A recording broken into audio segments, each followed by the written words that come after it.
Church. This is Pastor Ben here again with another episode of Stay at Home Lessons. Now, I had several other lessons prepared to do before this particular one, but it was too good to be true, and this really jumped ahead of the pack once I got a hold of this article.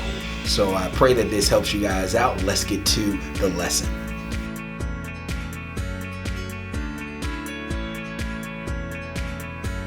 So I was online and I ended up coming across an article that spoke about a 5-year-old boy who took his parents' car and was driving on the highway in Utah and got pulled over by the cops. When the cop pulled this 5-year-old over and asked him why he was driving the car, he said it was because he asked his mother for a $200,000 Lamborghini and she said no. So he decided that he would get into their car, he would drive to California to buy the $200,000 Lamborghini. Even though they said that he couldn't have it and they weren't going to get it, he figured he was going to go do it by himself. Now, this is a crazy story. You guys can look up the article, but what really stood out to me when I was thinking about this, as funny as it is, and as much as we could say, well, that's just crazy, right? This is a crazy circumstance and situation. Like, wow, how could something like this happen? I started to have my gears turn a little bit and ask myself, don't we all have a little 5-year-old inside of us? Just bear with me as I kind of break this down some, right?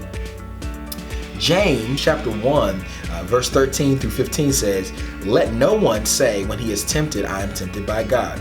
For God cannot be tempted with evil, and he himself tempts no one. But each person is tempted when he is lured and enticed by his own desire. Then desire, when it has conceived, gives birth to sin, and sin, when it is fully grown, brings forth death." Now, some translations actually turn this term lured or enticed to state carried away, right? And I think this 5-year-old in this situation really was getting carried away, but in a very real sense was actually being carried away by his own desires. And it's interesting because our desires are like this 5-year-old, right? When we really break down the desires of our heart to what the basic phrase is or basic statement is that would encapsulate the desire, it's typically, I want this, right? I want this, and I don't want anyone to get in the way of me getting this thing. It's very much like a child, right?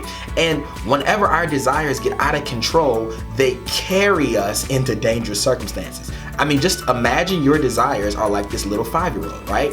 It wants what it wants, and now that it knows it can't get what it wants, it's going to do whatever it possibly can, even put you in danger by putting you in circumstances and situations that can actually put your life at risk or could jeopardize everything going on good in your life if we don't guard our desires, if we don't direct our desires, if we don't teach our desires, and if we don't mold our desires to be like God. Now, I just want to give you guys some advice about certain things that we all have to struggle with, and I'm pretty sure in the pandemic we're dealing with this now as well. When it comes to God saying no about things, right? When God says no, it's typically for 3 reasons. It's either no, not now, meaning one day you'll be able to have this thing, but you just can't have it now.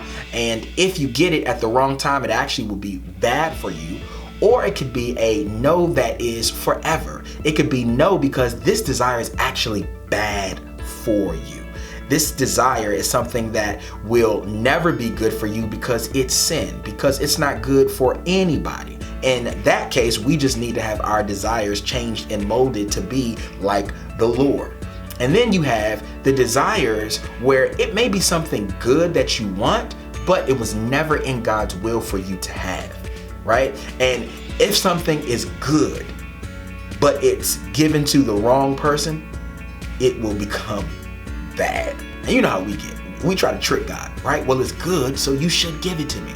But that's not how life works. We have to recognize that the goal of our life is to ultimately be conformed to the image of Jesus Christ. It's for us to have a heart and a mind that is satisfied and content with Him and who He is.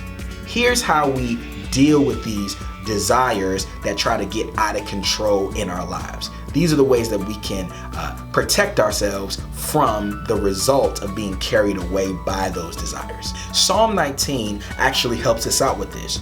David talks about the importance and the value of the law and how beautiful it is, how awesome it is, how there is great reward for those who would keep the law, who would keep God's word, who would do what he says. And then he starts to shift into this other benefit where we are actually protected and saved from doing the wrong things, from sinning when we hold fast to them. Psalm 19 verses 11 through 13.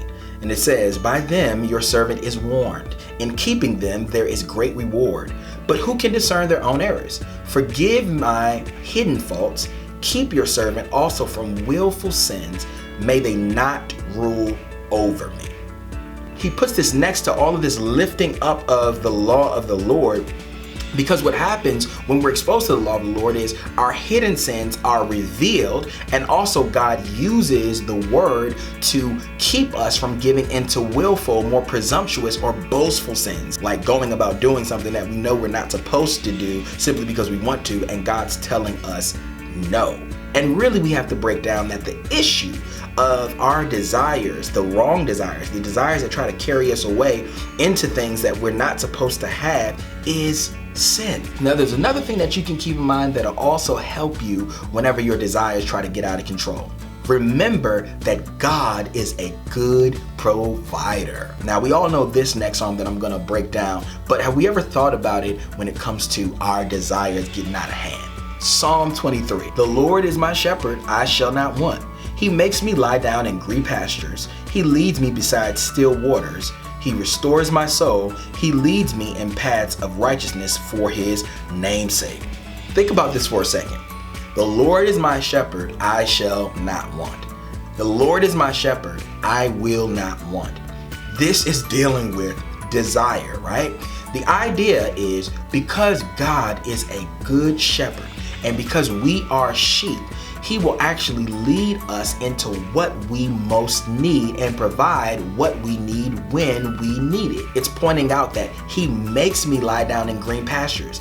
This means, just like a sheep who would need to go into green pastures that are good for them and nutritious, right?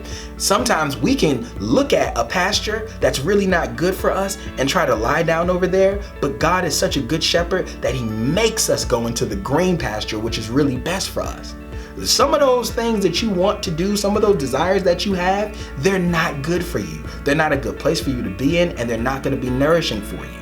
Remember, it also says he leads us beside the still water, right? And this ends up restoring our soul, like a cool drink on a hot summer day. I know some of y'all can imagine that because it's been hot for the past couple of days. But God leads us into the places that will replenish us and will strengthen us, right? But the question is, are we following where he leads? Or are we too busy being frustrated about what we're not getting? Feeling like God is not providing? Listen, whatever it is, whatever it may be, it is not worth sinning against God to get to that desire. And also, God has given you what you need, and he will give you what you need. It doesn't mean you have to put yourself in danger just because you don't have it right now. God is a good provider, and he takes care of his children. The Lord is our shepherd, and we do not have to want, because he gives us what we need even when we feel like we don't need it, and he leads us to what will restore us. The issue is we get so fixated on what we can't have, and then we put ourselves in dangerous situations to the point where people have to sit us down, just like that cop did with that 5-year-old, and say, how did you get out here, and why are you doing this?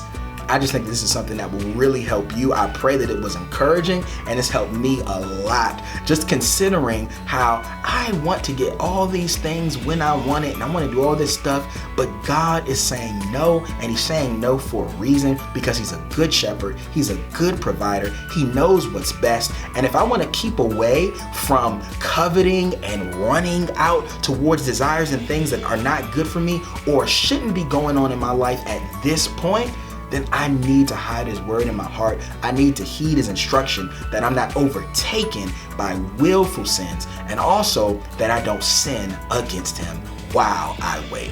All right, guys, I love you, Life Church. I'm continuing to pray for you, and I pray that you're able to share this with others. You guys have an awesome rest of your week, and I'll see you guys next time.